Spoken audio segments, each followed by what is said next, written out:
The restaurant went silent the moment he stepped forward. It was the kind of silence that swallows every heartbeat, every breath, every thought. People paused with forks halfway to their lips, heads turning toward the confrontation unfolding near the corner table. And standing there, rigid, pale, eyes trembling, was Eleanor Vance, the billionaire heiress who could buy the entire block without blinking. But today, she looked small, cornered, and unsure.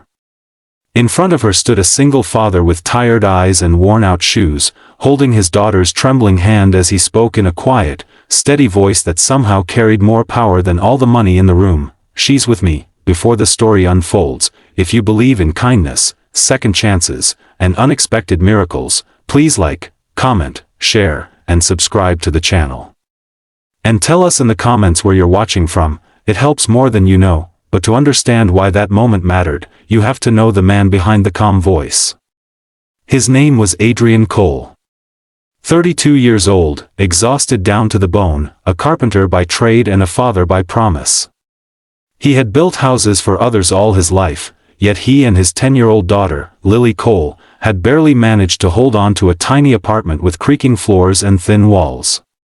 He carried the weight of responsibility like a second skin. Working double shifts, skipping meals, pretending everything was fine while counting pennies before every grocery trip. And through it all, his one anchor was Lily, soft-voiced, bright-eyed, hopeful Lily, who believed her father could fix anything even when he barely held himself together. Eleanor Vance lived in a world carved from glass towers and inherited privilege. A world that expected perfection and punished compassion. Her family owned a chain of luxury hotels and restaurants, including the one where that life-changing moment occurred. She wore elegance like armor, her posture perfected by etiquette tutors, her choices scrutinized by shareholders, her smile conditioned to hide the loneliness of a life that looked beautiful from far away but felt suffocating up close. But beneath her polished exterior was a young woman aching for something real, something unscripted, something that didn't come with a price tag. Their worlds were never meant to collide. But fate rarely asks for permission. It began the night Lily wandered into the courtyard behind the restaurant where Adrian sometimes worked part-time repairing furniture. She had waited for him after school but accidentally entered through the back alley, stumbling and bruising her knee. Eleanor, who was overseeing a private event, saw the girl sitting alone on the cold pavement, hugging her backpack tightly. In a moment of instinct rather than logic, Eleanor knelt down, cleaned the wound with her handkerchief, and covered Lily with her coat while calling for help. For the first time in years, Eleanor acted without calculating appearances. She simply cared. When Adrian rushed in, breathless, dusty from work, eyes wild with fear, he found his daughter in the arms of a woman he recognized only from news articles and billboards. Eleanor Vance. She looked at him with genuine concern, not superiority. Something in her expression softened the defensive shield Adrian always carried. That night, before leaving, Eleanor pressed a warm smile into Lily's memory, and into Adrian's without realizing it. Days later, destiny tugged again. Adrian brought Lily back to the restaurant to return Eleanor's coat. But fate twisted the moment when one of Eleanor's relatives, a controlling voice in the company, accused Lily of sneaking into restricted areas and hinted at calling security. Eleanor tried to speak, tried to explain, but she was overruled, embarrassed in front of her own staff. Lily's tiny fingers tightened around Adrian's calloused hand, fear clouding her eyes. And that was when Adrian stepped forward, voice steady despite the storm inside him, and said the words that stopped Eleanor's heartbeat. "She's with me." That moment changed everything. Eleanor stood frozen, shame burning her from within. She had never seen anyone defend someone with such quiet strength, and certainly never seen anyone protect a child with that much love. Adrian didn't shout. He didn't threaten. He simply shielded his daughter from humiliation. Something in his calm defiance awakened a longing she never knew how to name. In the days that followed, Eleanor sought them out, not out of guilt, but curiosity. She brought Lily small gifts, books, and snacks, always asking Adrian if it was okay first. She visited Adrian's workshop under the excuse of needing repairs. She listened to Lily's dreams, and watched Adrian's face soften whenever he looked at his daughter.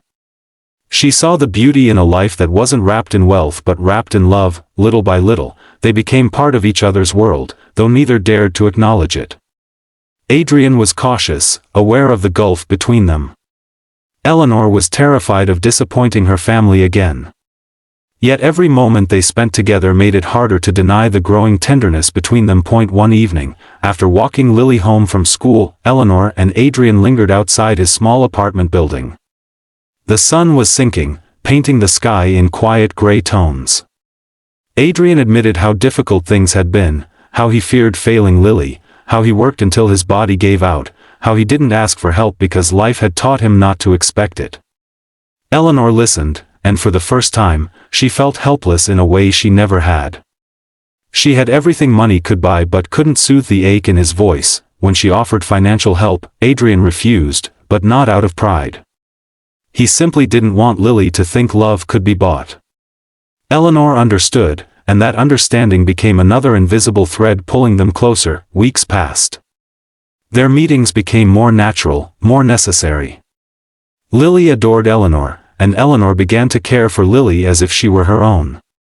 And Adrian, quiet, careful Adrian, felt his guarded heart shift in ways he never thought possible. But love always attracts storms. News leaked about Eleanor being seen frequently with a carpenter from the lower district.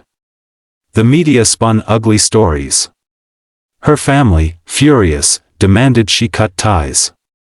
They belittled Adrian, called him a burden, a mistake, a distraction. Eleanor stood trembling before them, but this time she didn't bow.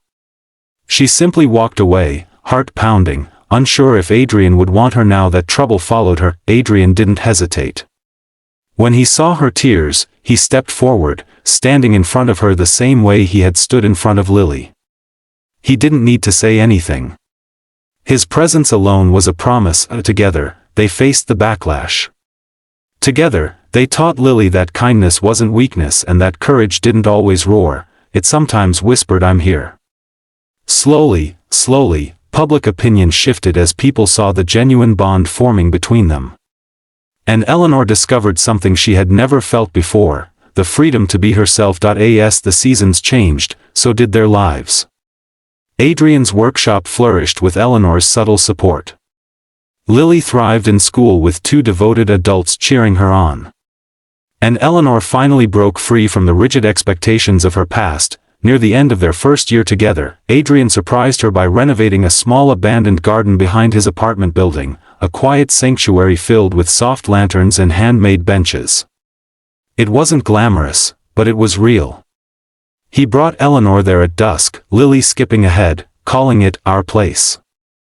And as they stood together among the flowers, Eleanor realized she had found the home she had always longed for, not made of marble, but of hearts. If this story touched your heart even a little, please take a moment to like, share, comment, and subscribe.